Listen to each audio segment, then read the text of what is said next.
Hare Krishna, welcome you all on anti-episode book reading. Today we are going to read 51 and 52. So yesterday we have seen like how Jarasandha has been defeated 17 times by Krishna, and now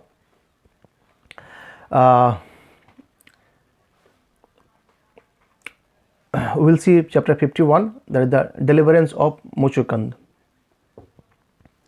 So this chapter describes how Lord Sri Krishna caused Muchukand to kill Kalyavan with his harsh glance, and it also relates the conversation between Mukuchand and Lord Krishna.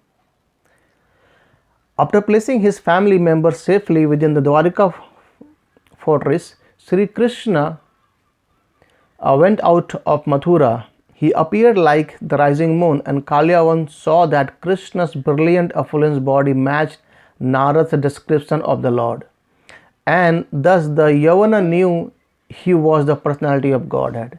Seeing that the Lord carried no weapons, Kalyavan put his own weapons aside and ran towards him from behind. Wanting to fight with Krishna, Sri Krishna ran from the Yavana, staying just barely beyond Kalyavan's grasp at every step and eventually leading him a long distance toward a mountain cage. As Kalyavan ran, he hurled insults at the Lord, but he could not grasp him. Since his stock of impious karma was not yet depleted, Sri Krishna entered the cave, whereupon Kalyavan followed after him and saw a man lying on the ground. Taking him for Sri Krishna, Kalyavan kicked him. The man had been sleeping for a very, very long time, and now, having been violently awakened, he looked around angrily in all directions and saw Kalyavan. The man stared harshly at him, initiating a fire in Kalyavan's body and in a moment burning into ashes.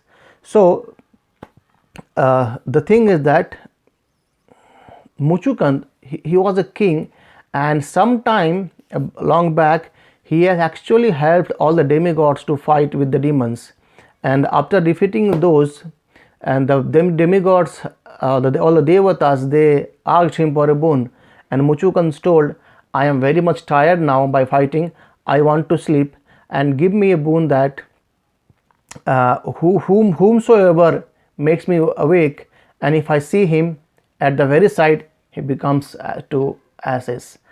So that is how when Muchukand got up, Kalyavan was in front of him and he was dead. When Krishna entered the cage, he knew very well where Muchukand is, and Kalyavan thought Krishna is sleeping here by fearing with me, and he started kicking him. So that's how we see by just slight of a glance of Muchukand, Kalyavan whole body burned. So this extraordinary person who was a son of Mandhatas named Muchukand, he was the devoted to Brahminical culture and always true to his vow. Previously he spent many long years helping to protect the demigods from the demons, and when the demigods had eventually obtained Kartikeya as their protector, they allowed Mukuchand to retire. Offering him any boon other than liberation, which only Lord Vishnu can destroy, Muchukand had chosen from the demigod the benediction of being covered by sleep, and thus since then he had been lying asleep within the cave.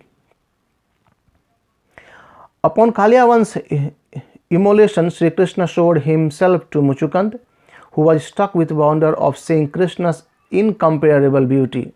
Muchukand said, Lord Krishna, who he was, and also explained to the Lord his own identity. Muchukand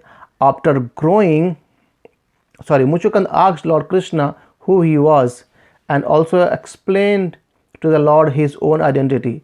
Muchukand said, after growing weary from remaining awake for a long time, I am enjoying my sleep here in the cave when some stranger disturbed me, and suffering the reaction of his sin was burned to ashes. O Lord, O vanquisher of all enemies, it is my great fortune that I now have the vision to your beautiful form. Even Muchukand did not knew who he was, the Kaliyavan, and he got destroyed over there.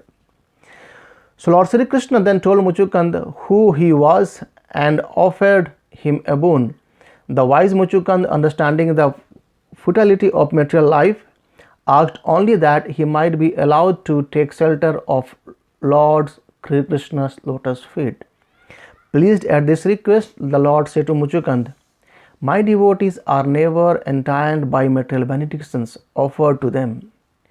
Only non-devotees, namely yogis and speculative philosophers, are interested in material benedictions. Having mundane desires in their hearts, my dear Muchukanda, you will have perpetual devotion for me.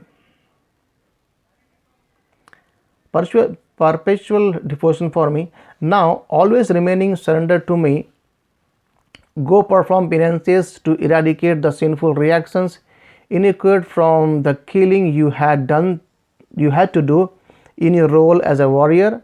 In your next life, you will become a first-class Brahmana and attain me." Thus, the Lord offered Muchukanda his blessings. And let's see chapter 52. It says, Rukmini's message to Lord Krishna. King Muchukanda shown mercy by Lord Sri Krishna, offered obeisances and circumambulated him. The king then left the cave and saw that human, animals, trees, and plants were all smaller than when he had fallen asleep.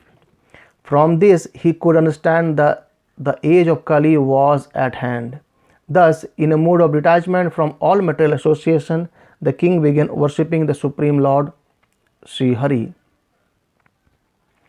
Sri Krishna returned to Mathura, which was still under siege by the barbarian army. He destroyed his army, collected all the valuables the soldiers had been carrying, and set off for Dwarka.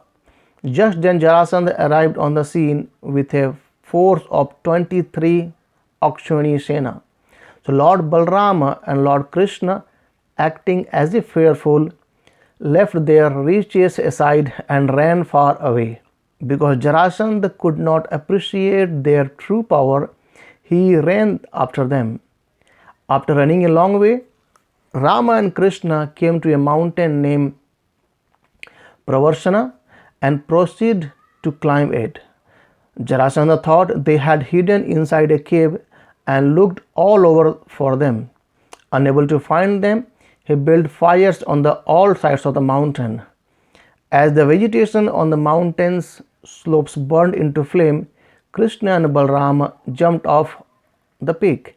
After reaching the ground unseen by Jarasandha and his followers, they returned to the Dwarika fort, which floated within the sea, and Jarasandha decided that Rama and Krishna had burned to death in the fire, and he took his army back to his kingdom.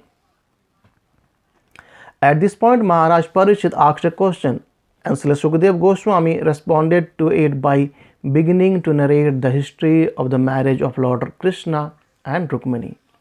So Rukmini, the young daughter of Bhishmaka, the king of Vidarbha, had heard of Sri Krishna's beauty, strength, and other fine qualities, and she therefore made up her mind that he would be the perfect husband for her. And Lord Krishna also wanted to marry her, but although Rukmini's other relatives approved of her marriage to Krishna, her brother Rukmi was envious of the Lord and thus forbade her to marry him. So Rukmi wanted her to marry Sisupala instead. Rukmini unhappily took her duties in preparation for the marriage, but she also sent a trustworthy Brahmana to Krishna with a letter. When the Brahmana arrived in Dwarika, Sri Krishna properly honored him with ritual worship and other tokens of reverence.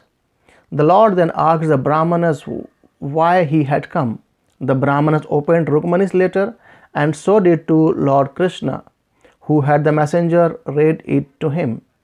So Rukmani Devi wrote, Ever since I had heard about you, my Lord, I have become completely attracted to you. Without fail, please come before my marriage to Shishupal and take me away. In accordance with the family custom, on the day before my marriage, I will visit the temple of goddesses Ambika. That would be the best opportunity for you to appear and easily kidnap me. If you do not show me this favor, I will give up my life by fasting and observing serious vows. Then perhaps in my next life I will be able to obtain you. So this is the way how Rukmani, she sent a letter to Lord Krishna, and she was attracted by the beauty of Lord Krishna and she wanted to marry him. And the faithful Brahmanas took this letter to Krishna, and we will see in the further chapters that how Krishna came and kidnapped him. So as of now we have seen like Krishna went away from the war, and that's how he is worshipped and known as Ranachod. Rana means the battlefield and Chod means living. So he left the battlefield. However, as his Supreme Personality of Godhead, he is known as Ranachod. So that's how we end chapter 52. So thank you very much. Hare Krishna. Srila Prabhupada ki jai.